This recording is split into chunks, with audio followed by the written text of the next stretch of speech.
তোমার হৃদয় কি ভেঙে গেছে? বা কেউ তোমার বিশ্বাসকে কি ভেঙে দিয়েছে?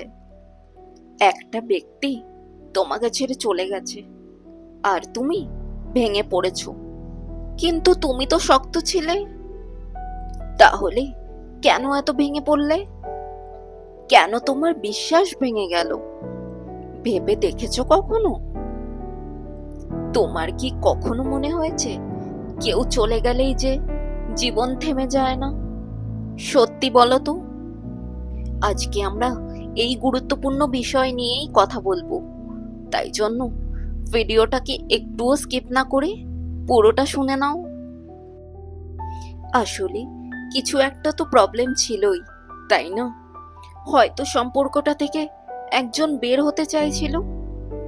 তবুও কি তুমি তার জন্য কাঁদবে যে তোমার সাথে থাকতেই চায়নি?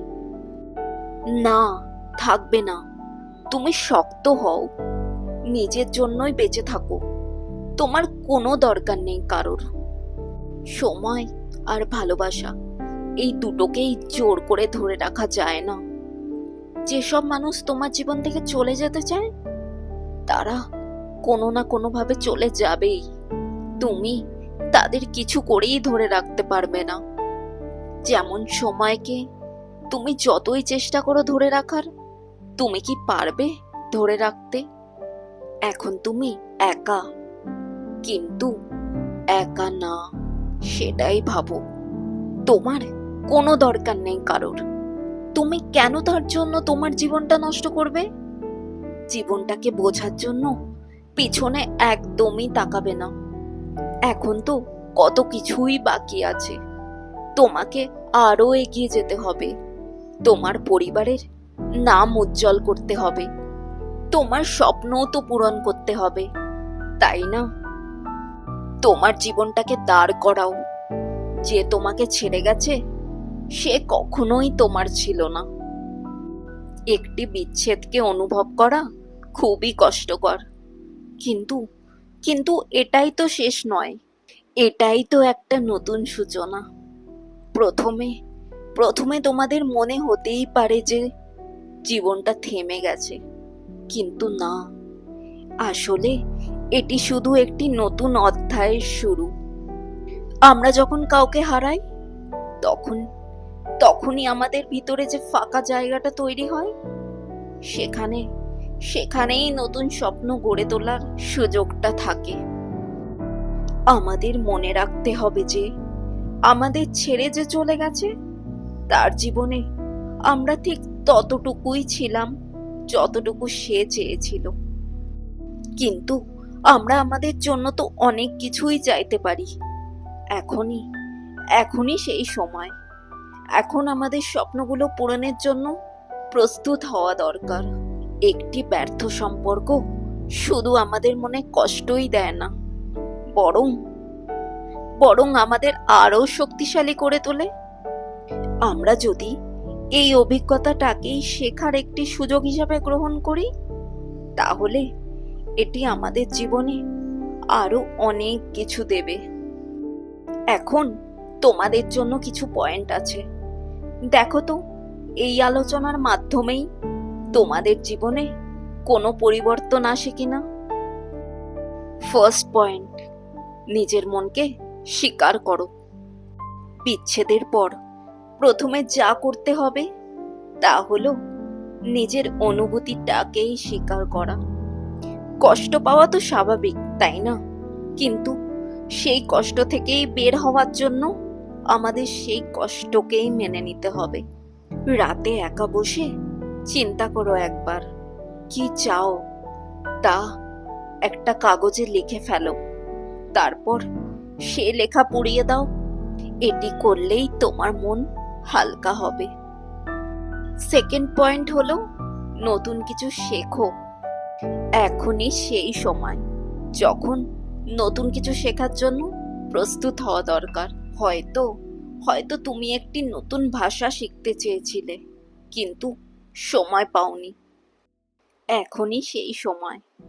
নতুন কোনো হবি বা কোনো স্কিল ডেভেলপ করো, যা তোমাকে আনন্দ দেবে। থার্ড পয়েন্ট কি বলতো? খুবই গুরুত্বপূর্ণ একটা পয়েন্ট। নিজের জন্য সময় নাও। বিচ্ছেদের পর নিজের জন্য কিছুটা সময় নাও। তোমার মা বাবার সাথেও কিছুটা দিন কাটাও। তাদের জীবন থেকে অনেক কিছু শিখতে পারবে। তোমার পরিবারের প্রতি তোমার একটা কর্তব্য আছে, সেটা ভাবো। তাহলেই দেখবে তোমার মনকে আরো শক্তিশালী করে তুলবে। এবার আসি আমরা 4th পয়েন্টে। নিজের দিকে ফিরে তাকাও। বিচ্ছেদের পর আমরা অনেক সময় অনেককে দোষ দিই, কিন্তু এখন সেই সময় যখন তুমি নিজের দিকে তাকাবে, তোমার শক্তি এবং সুযোগগুলোকে খুঁজে বার করবে। তুমি কি করতে চাও? তোমার স্বপ্নগুলো কি? এটি তোমার জন্য একটা সুযোগ হতে পারে নিজেকে পুনরায় আবিষ্কার করার। পরবর্তী পয়েন্ট হলো নতুন বন্ধুত্ব গড়ে তোলো। এখন সেই সময় যখন তুমি নতুন মানুষের সাথে পরিচয় করতে পারো। নতুন বন্ধু বা নতুন সম্পর্ক তৈরি করো। তোমার বন্ধুদের সাথে বেশি সময় কাটাও। তারা তোমাকে উৎসাহ দেবে এবং তোমার কষ্ট কমাতে সাহায্যও করবে। বিচ্ছেদের পর অনেকে মনে করে যে তারা কিছু হারিয়ে ফেলেছে, কিন্তু আসলে এটি তোমার জন্য নতুন শুরু করার সুযোগ। তোমার লাইফস্টাইলকে পরিবর্তন করো, নতুন কিছু শেখো, নতুন কিছু করো। তোমার চেহারা বা পোশাকের স্টাইল পরিবর্তন করো। এটি করলে দেখবে তোমাকে নতুন এবং উজ্জ্বল মনে করবে। এবার আসি আমরা অপর আরেকটি পয়েন্টে, যা হলো নিজের অভিজ্ঞতা অন্যদের সাথে শেয়ার করো। বিচ্ছেদের পর অনেকেই মনে করে তারা একা, কিন্তু তুমি যদি তোমার অভিজ্ঞতা শেয়ার করো, তাহলে অন্য কেউ হয়তো তার কষ্ট কমাতে পারবে। তোমার কথা অন্য কাউকে উৎসাহ দিতে পারবে। আর সবশেষে হলো তুমিই শক্তিশালী। তুমিই তো পারবে করে দেখাতে, তাই না? তাহলে চলো সবাই মিলে আমরা করে দেখাই।